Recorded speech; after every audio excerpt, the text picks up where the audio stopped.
I was speaking at a women's prison in Pine Bluff, Arkansas, years ago, and I asked them, I said, have any of you believed the lie, I have no worth? Every single hand went up. And we are going to talk about the lies that people believe. Women believe them, men believe them.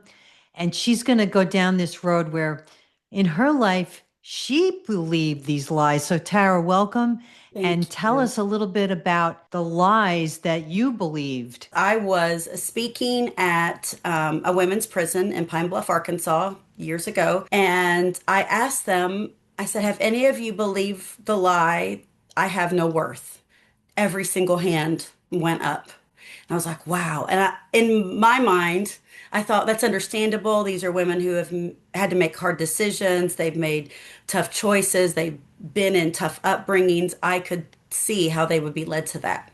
The next week, I'm speaking at a women's conference in a nice church in a nice part of town. Everybody was well fed, well taken care of. And I asked them the same thing because they had both picked the same topic. The prisoners and the people in the free world had both asked me to speak on this very thing. And I said, have any of you believed the lie that you have no worth? And every single hand went up again. And I was like, this is wild to me. Why do we, as God's children, not comprehend how valuable we are to the God of the universe? And why is this such a universal problem? And I was thinking over this as I was driving home from that conference, and I thought, well, Tara, you have lived that way for years. I'm a preacher's kid, and I got it in my head that God was happy when the church was happy. I don't know why I thought that, but for some reason I did. And my answer to everything was to be a people pleaser, to make everybody smile, make everybody joyful, be the clown that kept everything happy. And if you don't really know your self-worth, that can end up being a horrible path towards people pleasing. And for me, it led me straight into a severe battle with depression. And it happened over years. It never happens, quickly. It takes time for it to erode down. So I was thinking over all this as I was driving back. And I thought, if this is a problem for me, I know there's other people out there, women in particular, but men as well, who've struggled with the same thing. Yeah, this story talks about my battle with people pleasing, perfectionism, productivity, fear. Fear is really the underlying cause of most things that we struggle with. Depression, this idea of I can keep doing it, I have the willpower. All of those things end up being things that will erode the sweet joy that we have in walking with God because it puts our focus on everybody else instead of the one who is there to ease our burden and make it lighter. So that's where it all Mhm. began. I read in your book your friend who basically said something to you and brought you to a realization about a lie. Yeah, she told me we were sitting at lunch one day and we were talking about silly things about ourselves and the way we see each other and she said, Tara, you're pretty much a rodeo clown. And it made me stop. I wasn't insulted, it just kind of jolted me because I'd never thought of myself in that way. And I said, what do you mean? She said, the bull is coming for the riders. What's the rodeo clown's job? It's supposed to go out and distract the audience and be silly and make everybody smile and be happy. And it's supposed to divert you from the bloodbath that could be going on in a different part of the arena. And I thought, wow, in some ways, there is some beauty to that because I'm trying to care for others, but I don't want to live a life of fake. And that's what I was doing for years was living this life where I acted like the happy, joyful Christian, but inside I had so much resentment and so much anger because I taught people how to treat me. But in my mind, I thought they don't understand how exhausted I am. They're putting too much on me. But I never once said no. I didn't know how. Because honestly, what fueled me was fear of rejection. And I just didn't feel loved. And so in my mind, approval meant love. Now, as I've recovered and gotten through this stuff, I figured out, approval and love are polar opposites. Approval is the stamp that somebody gives you that says, okay, you meet my expectations, right? But unconditional love says, you are a hot mess, but I'm crazy about you. I would still hang out with you all day long. So the two are very, very different. But in my mind, that's the only way I knew to feel loved was to make people happy. I thought if I can make people happy, they will therefore love me. So it's such a tricky thing because it looks like fruit of the spirit, but it's not. It's a mask. It's hypocrisy. It's pretending. And when you come to that realization, like I did, that it's really not a good thing, it's pretty sobering because everything I knew about my walk with the Lord just kind of crumbled. I'm like, well, who am I if I'm not living to please people? You know, what is my purpose then? It was hard. I mean, when you're people pleasing, you're so exhausted from it. But I do want to ask you, if I may, Yeah. what happened during the time when your husband was in the hospital? You were going through that.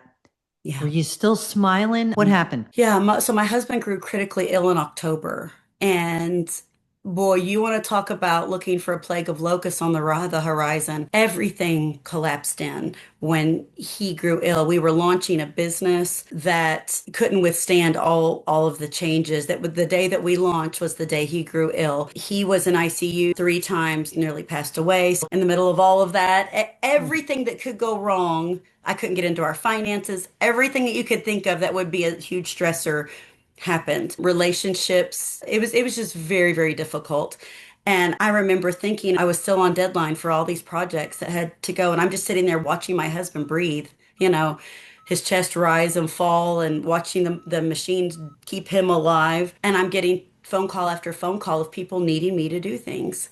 And I thought, if I've created this environment where people feel free to give me demands while my husband is in the middle of dying, what have I done? So it's such a sneaky thing. For years, I thought I had all of this stuff figured out. And then if you're not on guard, it'll creep back in. And it had crept back in again. I'll be honest, my health has taken a dive. And part of it was from the stress of the season. My husband is much better. He's not critically ill now, but he is in a wheelchair. I'm his primary caregiver. Now I'm running him to appointments and doing all the things. And God has blessed in mighty ways.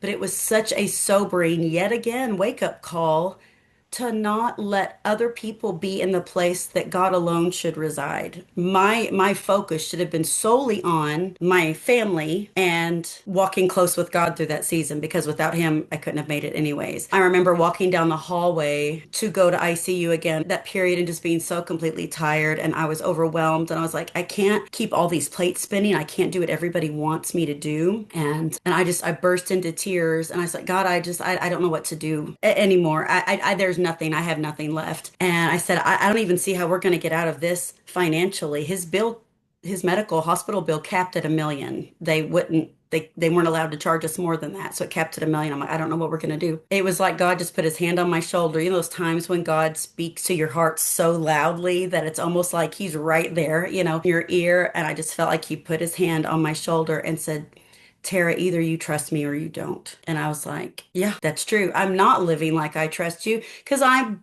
once again falling back into this bad habit of living to keep other people happy. So he said, all you have to do is love your family and love me. That's it. And that was kind of a turnaround time in this whole season for me, and that's what I've been clinging to is my primary jobs are to love the people that he's given me and to love God. Anyone who comes into my circle of orbit, love them well, but love God. And again, my reason for trying to keep everybody happy was I can't let them think bad about me. I don't want them to think I'm a flake. I don't want this. And it all goes back to rejection and fear. All of it went back to that.